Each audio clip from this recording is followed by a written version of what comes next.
તો જય રાજલ દોસ્તો, આવી ગયો તમારા માટે નાનો એવો બ્લોગ લઈને. વિડીયો સારો લાગે તો લાઈક, ફોલો અને શેર જરૂર કરજો દોસ્તો. તો પછી આપણે નીકળી ગયા છે જમવા માટે. આજે થોડું આપણે જવાનું હતું બારે.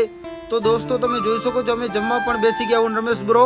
અને પછી અમારે મળી ગયો અમારો બળદેવ ડોડિયા, અમારા મતલબ એકદમ બેસ્ટ દોસ્તાર છે. તો થોડી વાર અમે ત્રણ ભાઈ મળીને આજે ગપ્પા તો થોડી વાર ગપ્પા સપ્પા મારે. પછી બળદેવ ને આજે જવાનું છે હેર કટિંગ કરાવેલા, વગર ના આવ્યો છે એટલે કે આજે ક્લિપ नहीं देखा चेहरा जाना पहचाना लग रहा है.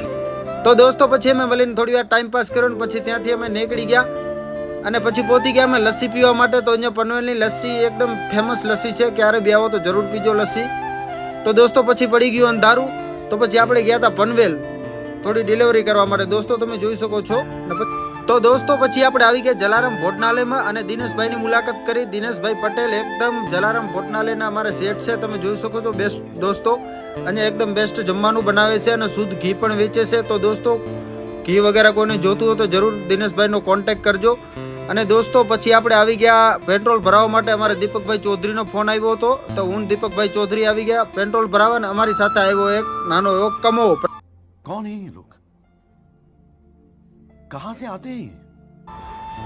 તો પછી તમે જોઈ શકો છો દોસ્તો, આ છે અમારા પ્રાગ પરના છોટા કમા. તો અમે કમોન પછી થોડી વાર એન્જોય કર્યો અને પછી આપણે આવી ગયા આપણા એરિયામાં પાછા. તો હંમેશા યાદ રાખજો દોસ્તો, આ અબોલ પ્રાણીની હંમેશા સેવા કરજો. માણસ ભૂલી જશે પણ આ ક્યારેય નહીં ભૂલે. તો થોડી ઘણી દોસ્તો બધા બી સેવા બેવા કરતા રહેજો. અને વિડીયો સારો લાગે તો લાઈક